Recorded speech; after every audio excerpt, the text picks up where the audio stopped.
Social NAIA 45 anos. Realização Rádio Web UFPA.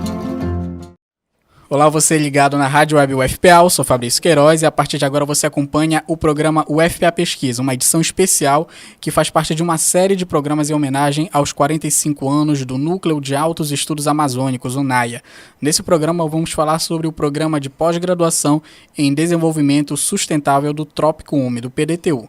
Para falar sobre a história e a atuação desse programa aqui na universidade e na região amazônica, eu recebo hoje dois convidados. Vou conversar com a professora Mirleide Char Bahia, ela é professora adjunta da UFPA, pesquisadora do NAIA e coordena o PDTU. Professora Mirleide, muito obrigado pela sua participação, bem-vinda. Nós que agradecemos o convite e a possibilidade de participar. Obrigado, professora Mirleide. E também estamos recebendo José Maria Reis e Souza Júnior. Ele é doutorando do PDTU e é professor colaborador do Programa Internacional de Formação de Especialistas em Desenvolvimento de Áreas Amazônicas. É o FIPAM, que também é integrado à estrutura do NAIA. José Maria, muito obrigado. Nós que agradecemos a oportunidade. Obrigado aos nossos convidados. Eu vou começar o programa conversando com a professora Mirleide. Ela vai contar para a gente um pouco da história do PDTU e em que áreas de conhecimento ele atua aqui na universidade, professora. Então, o PDTU, na verdade, surgiu a partir do início do NAIA, né, da criação do primeiro FIPAM, que foi em 1972. E, a partir disso, foi se consolidando e foi criado o mestrado em Planejamento do Desenvolvimento, que foi em 77. E, após isso, também, com o andamento das pesquisas e com a consolidação do grupo de professores, foi criado o doutorado em 1994. E, atualmente, ele se configura como um programa estrito sensu e que atua com mestrado em Planejamento e Desenvolvimento e com doutorado na área de concentração e desenvolvimento socioambiental. E aí, por estar dentro de uma mesma estrutura, eles mantêm, por exemplo, mesmas áreas de interesse em pesquisa, de linhas de pesquisa, né, professora? Exato, porque nós temos no programa as linhas de pesquisa e os grupos de pesquisa, que posteriormente a gente pode falar um pouco sobre isso, e que os professores atuam nas diversas disciplinas da grade curricular e que os alunos de mestrado e doutorado participam e integram esses grupos de pesquisa. Ok. José Maria, eu queria que você comentasse um pouco dessa tua trajetória acadêmica até chegar ao NAIA, né? Você fez formação em turismo, depois um mestrado em geografia e hoje é doutorando em desenvolvimento sustentável. Como é que essa formação proporcionada pelo NAIA contribui para esse avanço da tua formação acadêmica nessa área de atuação que tu tens traçado? Então, desde do ingresso no curso de turismo da UFPA, eu busquei trabalhar na relação do turismo e meio ambiente. Então, desde as primeiras pesquisas, os primeiros interesses de estudo na graduação, eu tentei buscar conhecer sobre essas relações, das relações sobre turismo e meio ambiente, e procurei também atuar profissionalmente nessa área. Por conta disso, eu busquei o mestrado na geografia para poder ampliar essa abordagem interdisciplinar do turismo, né, porque desde lá da graduação eu via essa necessidade, né, percebia que o turismo é um setor interdisciplinar, né, e o doutorado no NAIA vem a coroar todo esse meu interesse de trabalho e de pesquisa, uma vez que o NAIA é um centro de excelência em pesquisa interdisciplinar. O seu doutorado, o seu mestrado, tal qual a professora Mirleide falou, ele tem esse interesse, né, de fazer pesquisa interdisciplinar na Amazônia. Então, desde a graduação eu tinha interesse de fazer o doutorado na NAIA. E, professora Mirleide, esse aspecto que o José Maria estava comentando, essa questão da interdisciplinaridade, né, ele veio aí de áreas de atuação diferentes e agora está fazendo essa formação no NAIA. Isso, lógico, tem as peculiaridades da formação dele, mas é algo que pode ser observado em vários outros pesquisadores e ex-alunos do NAIA, né, professora? Essa questão da formação interdisciplinar.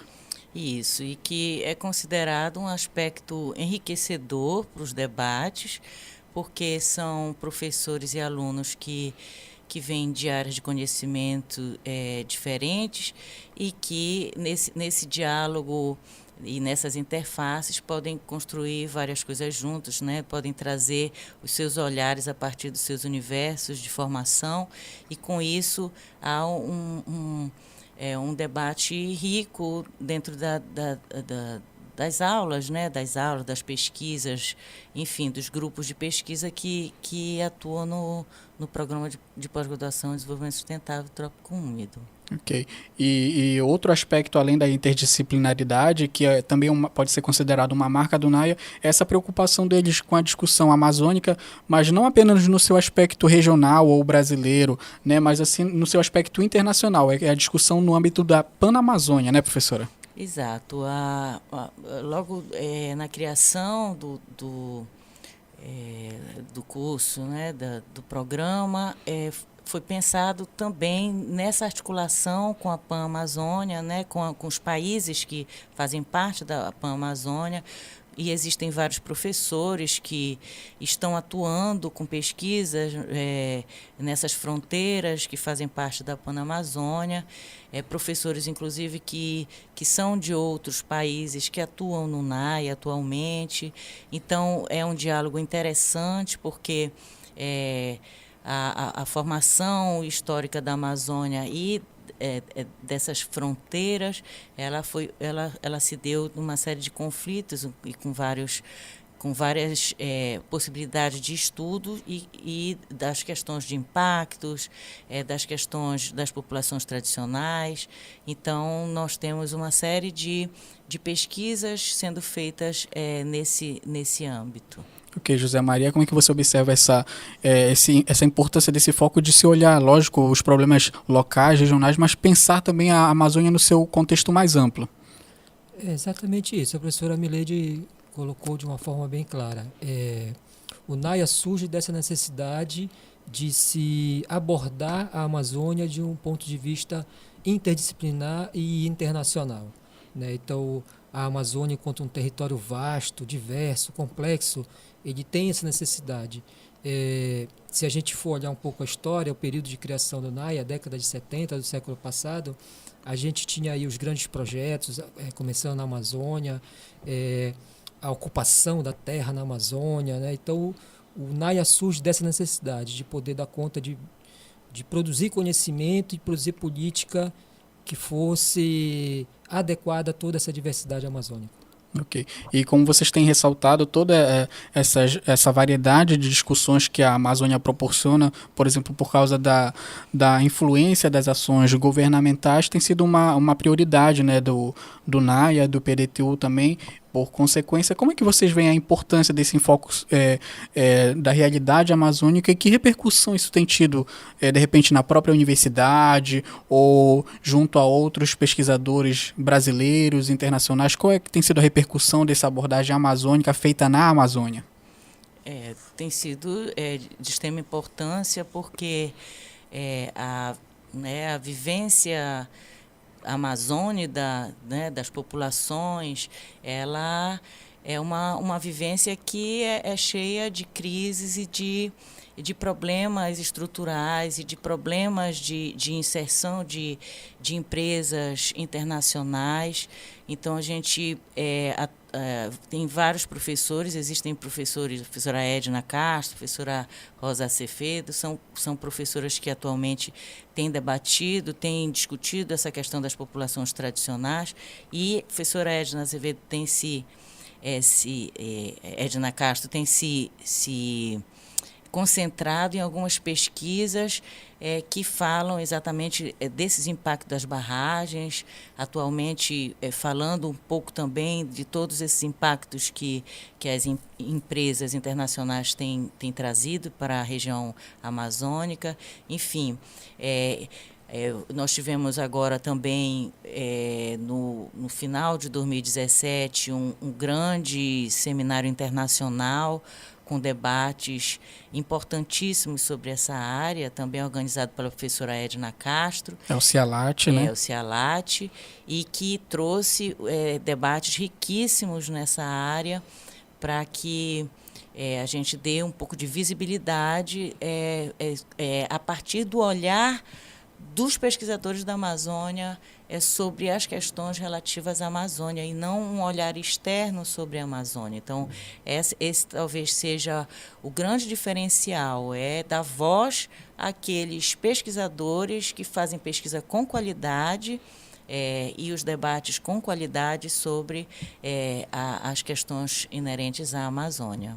José Maria. O NAIA, ele tem, desde a sua criação, ele tem essa missão de produzir ciência na Amazônia, né? Então, isso, num dado momento, se deu muito com professores convidados, pesquisadores que chegaram ao NAIA para fundar o NAIA, né? Mas isso, desde o seu início, teve a intenção de formar quadros, formar cientistas na Amazônia para discutir a problemática amazônica, né? Então, eu poderia dizer que hoje o NAIA é um centro de excelência em pesquisa, criado na Amazônia, produzindo ciência na Amazônia.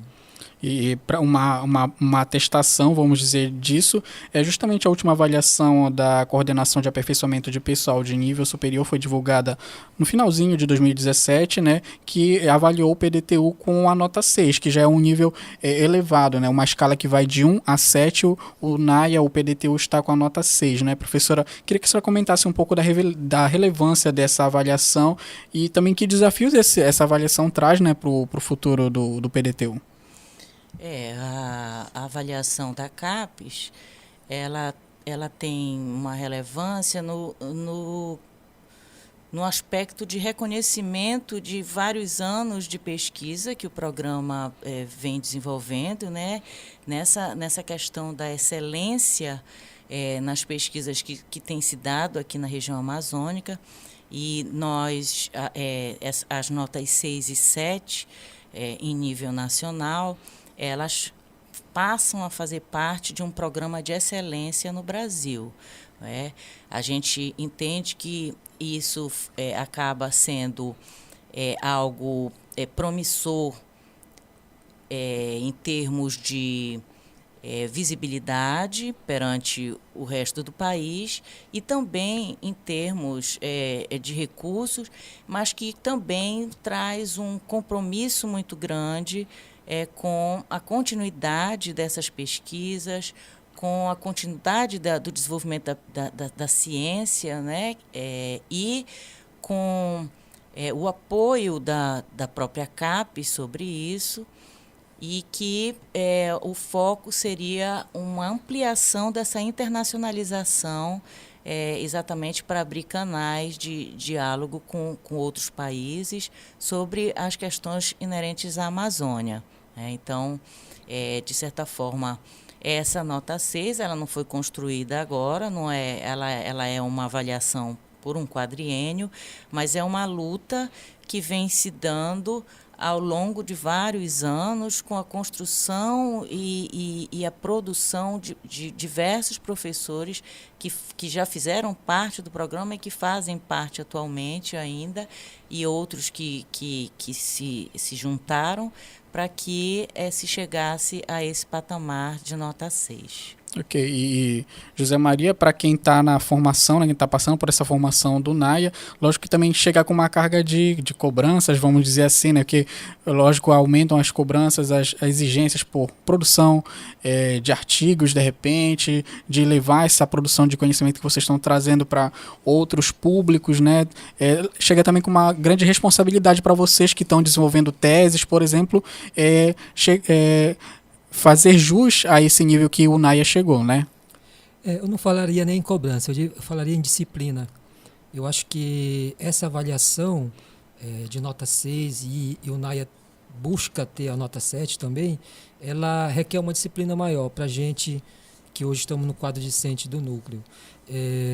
E disciplina requer dedicação, requer trabalho. Então, o que vai aumentar é a dedicação e o trabalho e a satisfação também, né? Porque uma vez formado, uma vez mestre ou doutor formado pelo NAIA, você sabe que está saindo de um centro de excelência nacional e internacional e que isso futuramente vai ser um ganho para a sua vida pessoal e profissional. Rádio Web UFPA, apresentando o programa UFPA Pesquisa. Hoje estamos apresentando o programa de pós-graduação em desenvolvimento sustentável do Trópico Úmido, um programa que faz parte da série em homenagem aos 45 anos do NAIA. A gente vai para um pequeno intervalo e volta já já. Estou recebendo hoje a professora Mirley de Char Bahia e também o professor José Maria Reis e Souza Júnior. A gente volta já já. Rádio Web UFPA, divulgando o conhecimento.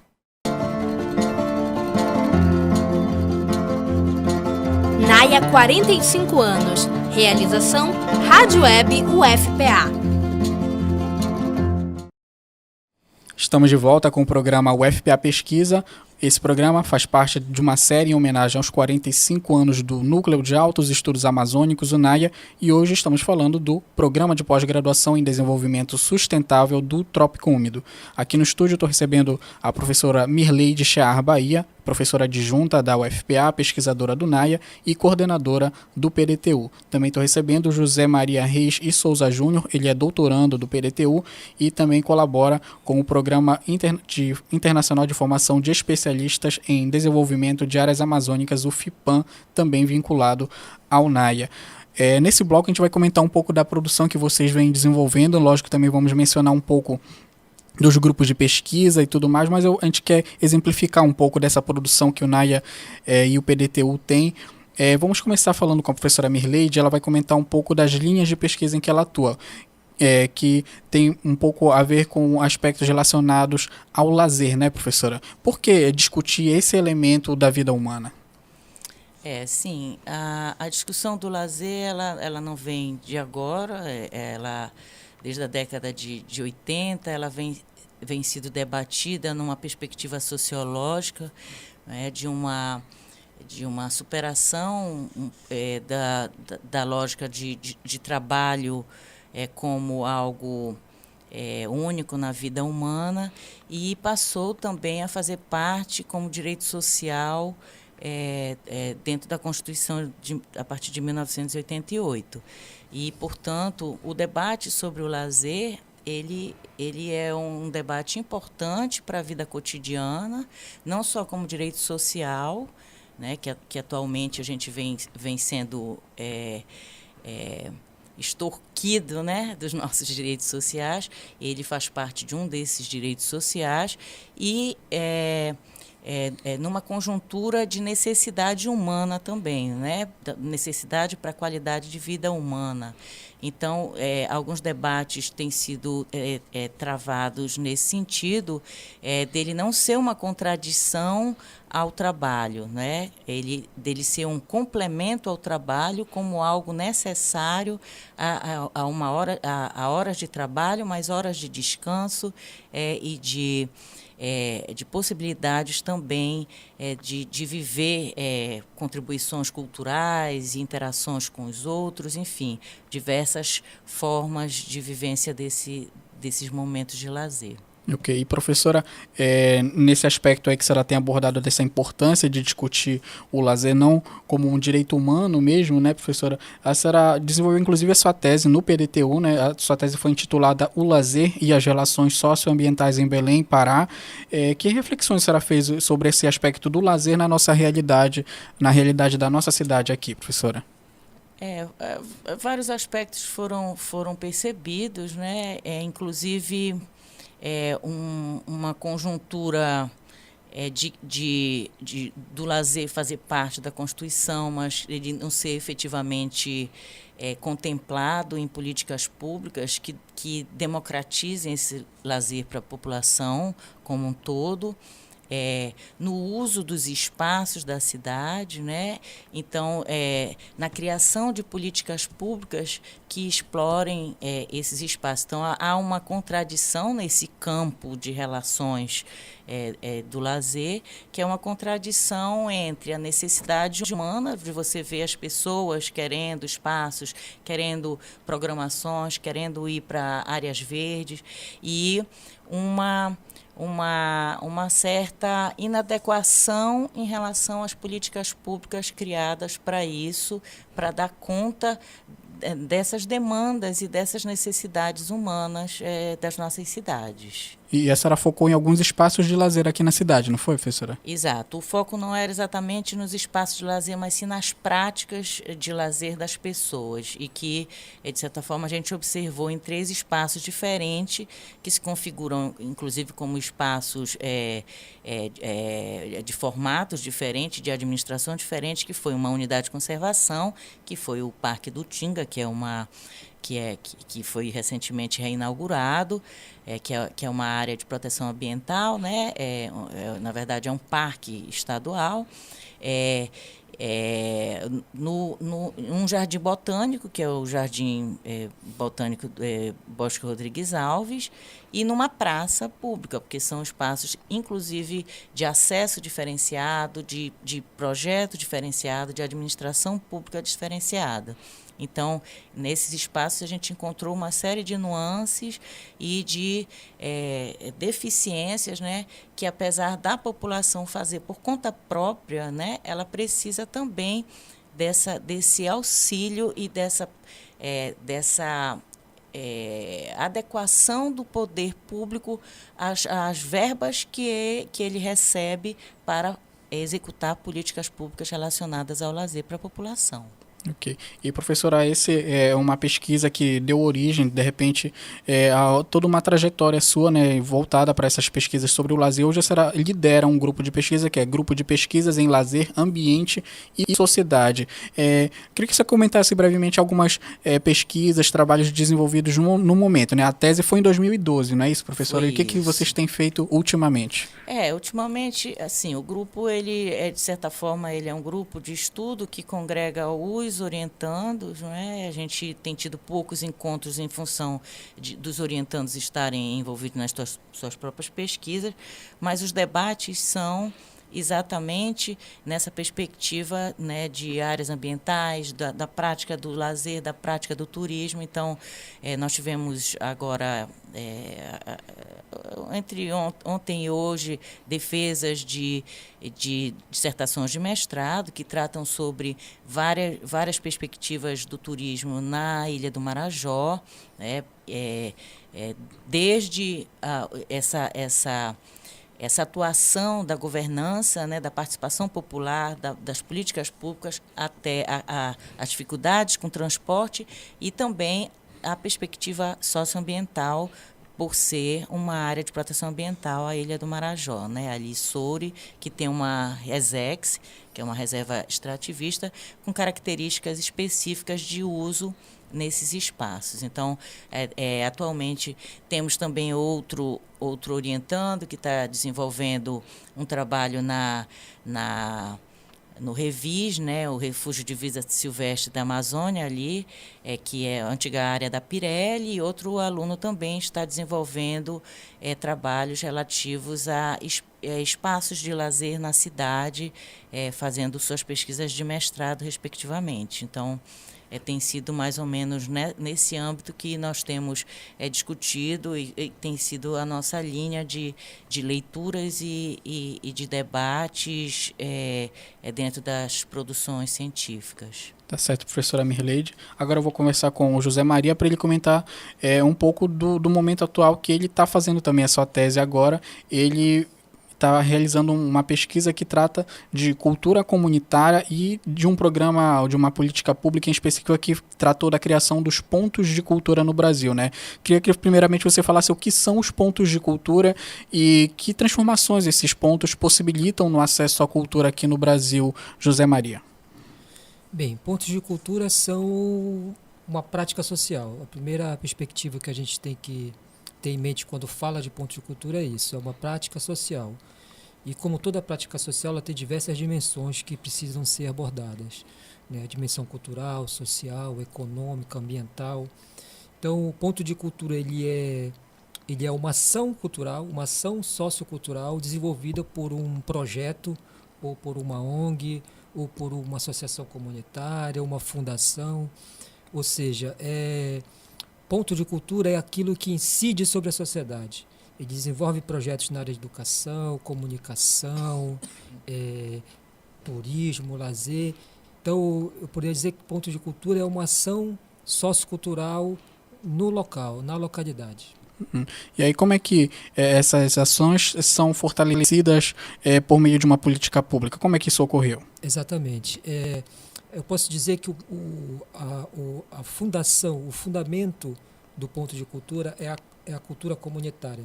É aquela cultura feita na comunidade, na base.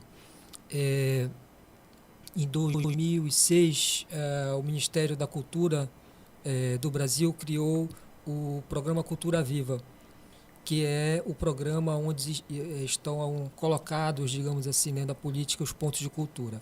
Por meio do Programa Cultura Viva, se buscou incentivar as ações socioculturais dos pontos de cultura, aquilo que se convencionou chamar de ponto de cultura, porque aquelas ações já existiam, né? Então, quando o MINC, o Ministério da Cultura, cria o Programa Cultura Viva, ele está querendo fomentar ações de caráter cultural das comunidades que já existiam e que precisam agora, para usar a própria palavra do ministro Gilberto Gil, precisam ser impulsionadas.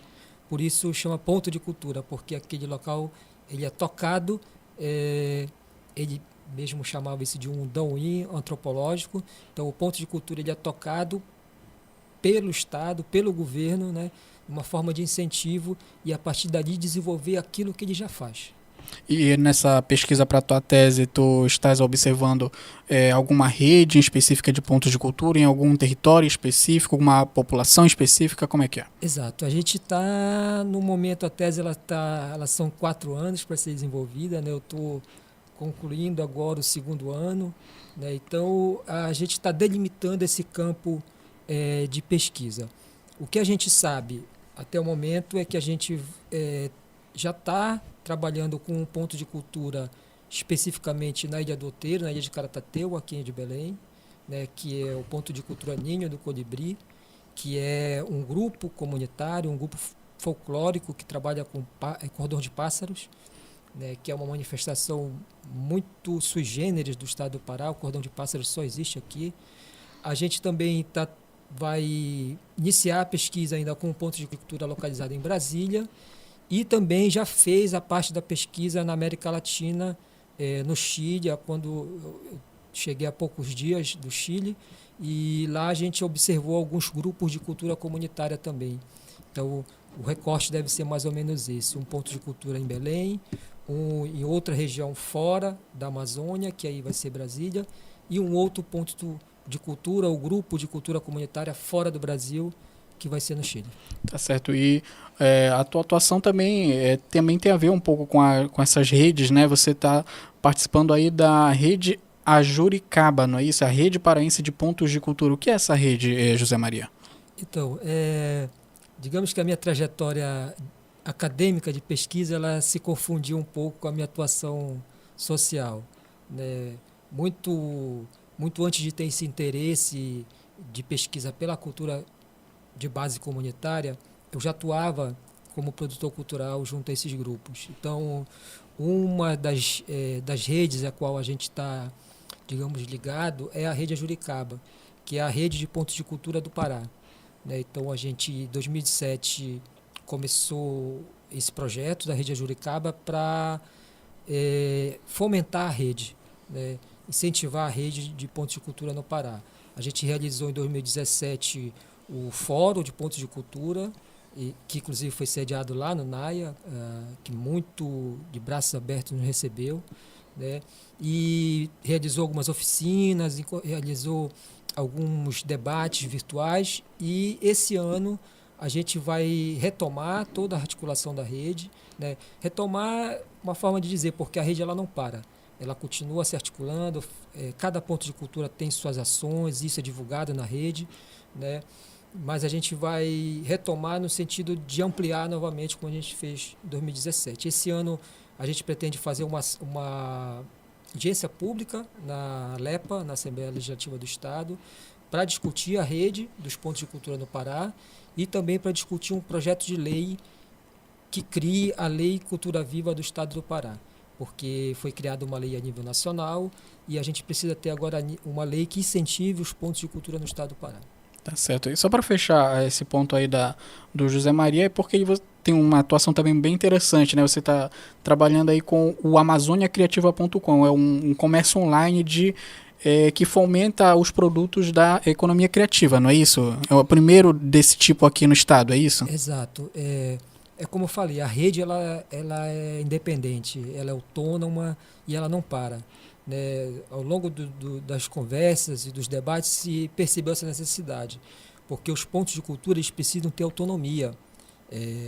Eles não podem depender infinitamente dos editais e dos prêmios. Eles precisam ter forma de sustentabilidade financeira.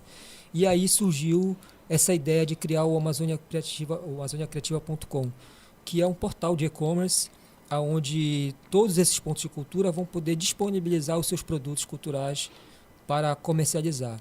O grande diferencial desse projeto é que ele foi criado, pensado e é gestionado por pessoas da Amazônia.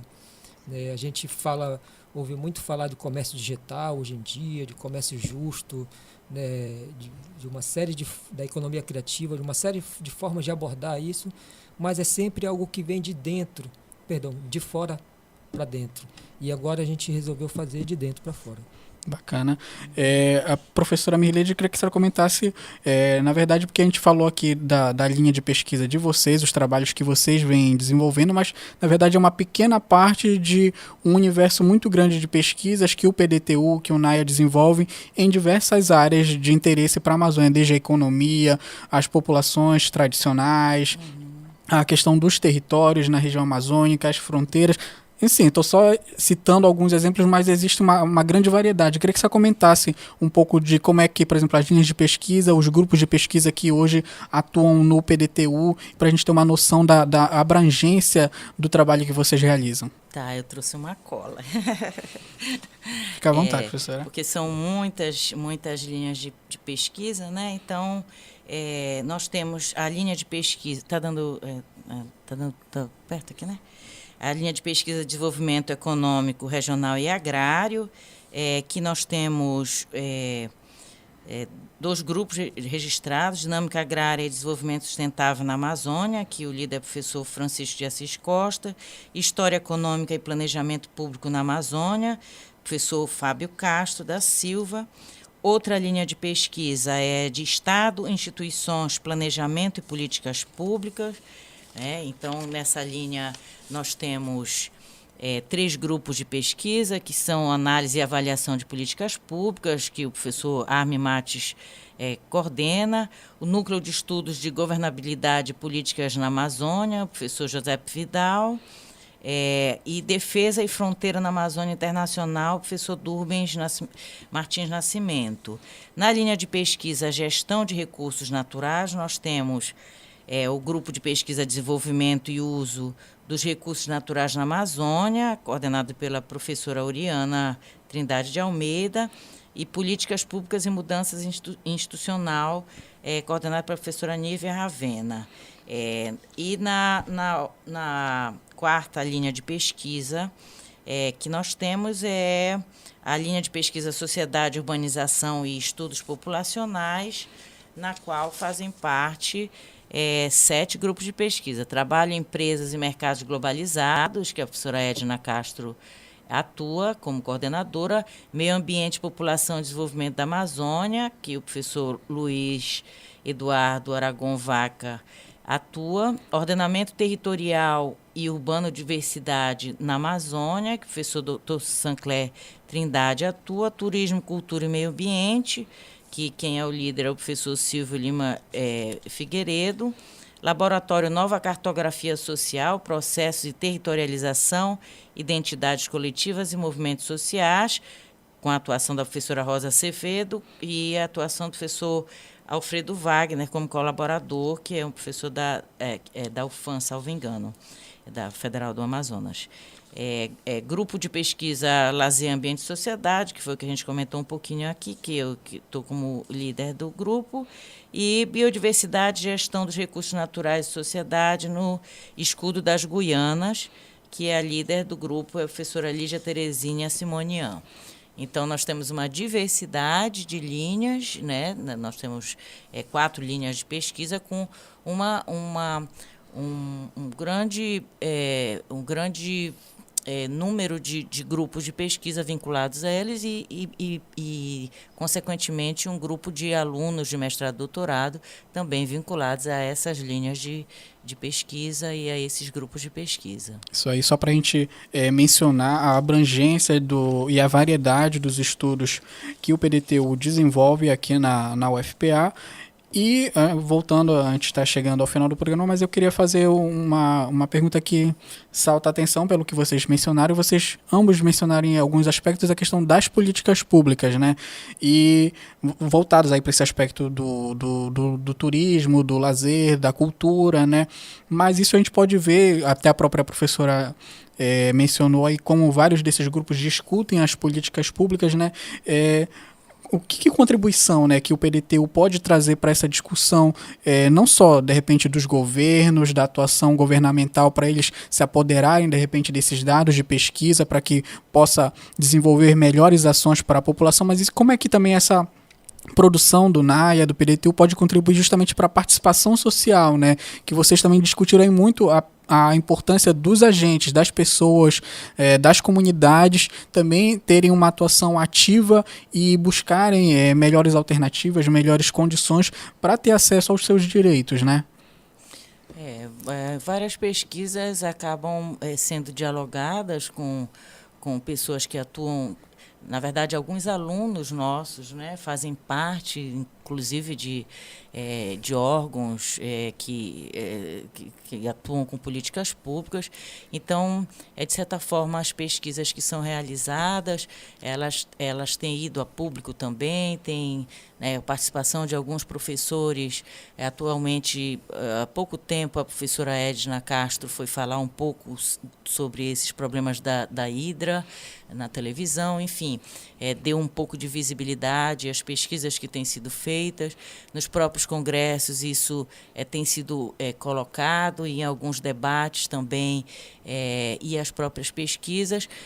A intenção é que haja um momento que o poder público possa, né, vir beber na fonte também desses diálogos que possa ter com os pesquisadores.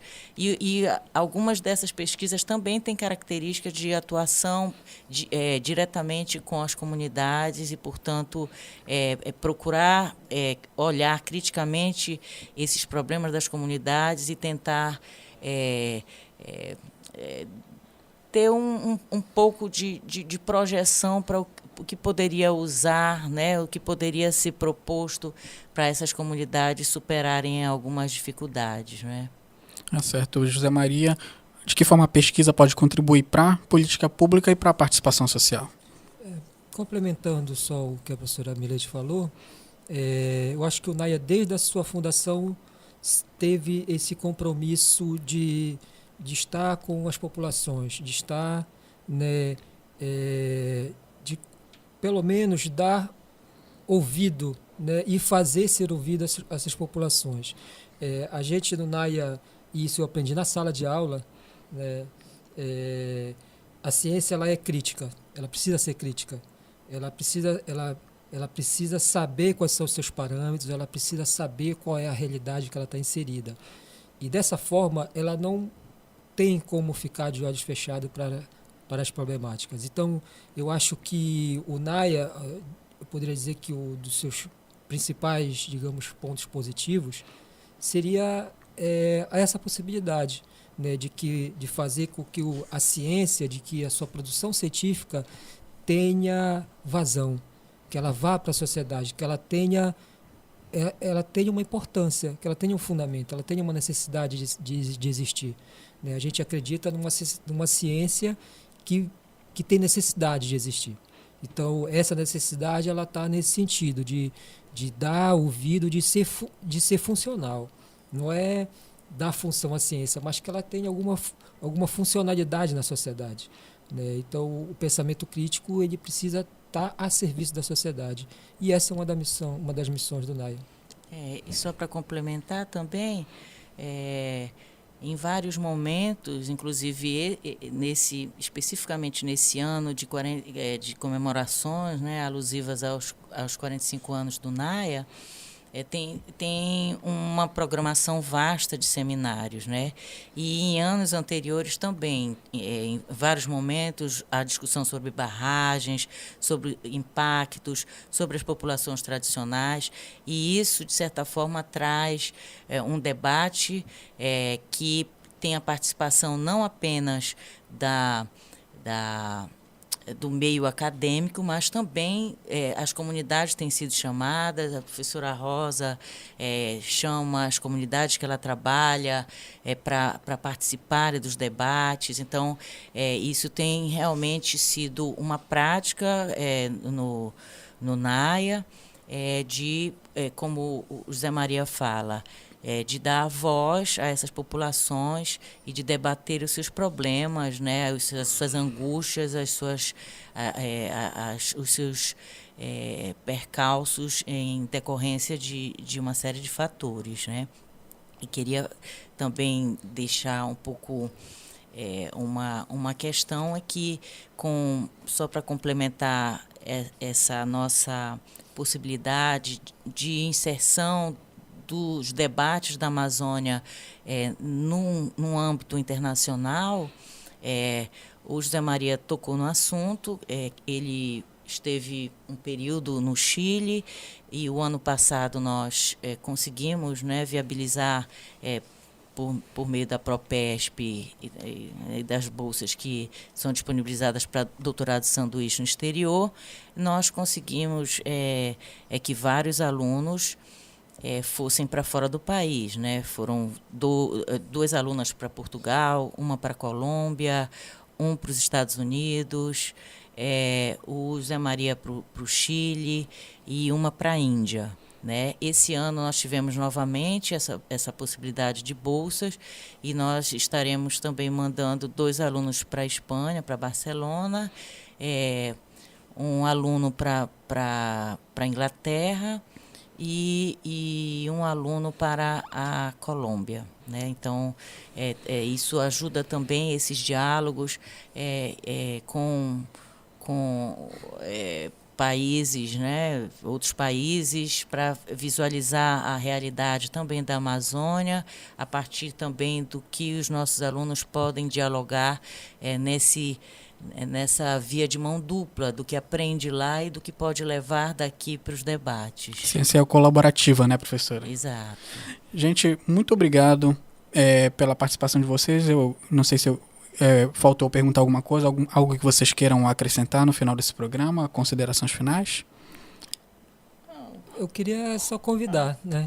A professora Mirleide citou aí que esse ano o NAIA tem toda uma agenda, toda uma programação de eventos, né, para comemorar os 45 anos do NAIA e para divulgar ainda mais toda essa produção científica que a gente desenvolve lá. E um outro aspecto é parabenizar essa iniciativa de vocês. Eu tenho certeza que será uma série de programas muito interessantes, com a participação de uma gama de professores que fazem parte do programa, né?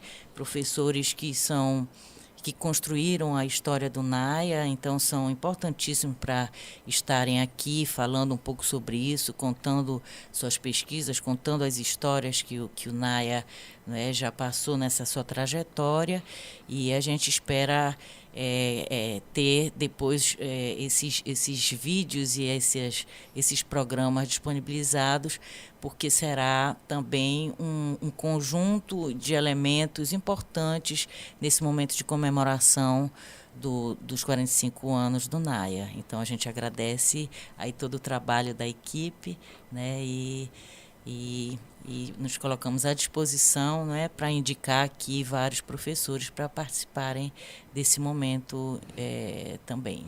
Obrigado mais uma vez, professora Mirleide, José Maria. E para quem quiser conhecer mais sobre o PDTU, ter mais informações, de repente saber os períodos de seleção, você pode acessar o site ppgdstu.propesp.fpa.br. Lá você vai encontrar todas as informações sobre as dissertações, teses, seminários, enfim, tudo que é produzido pela equipe do PDTU. Mais uma vez, professora Mirleide, José Maria, muito obrigado pela participação de vocês. Obrigada também.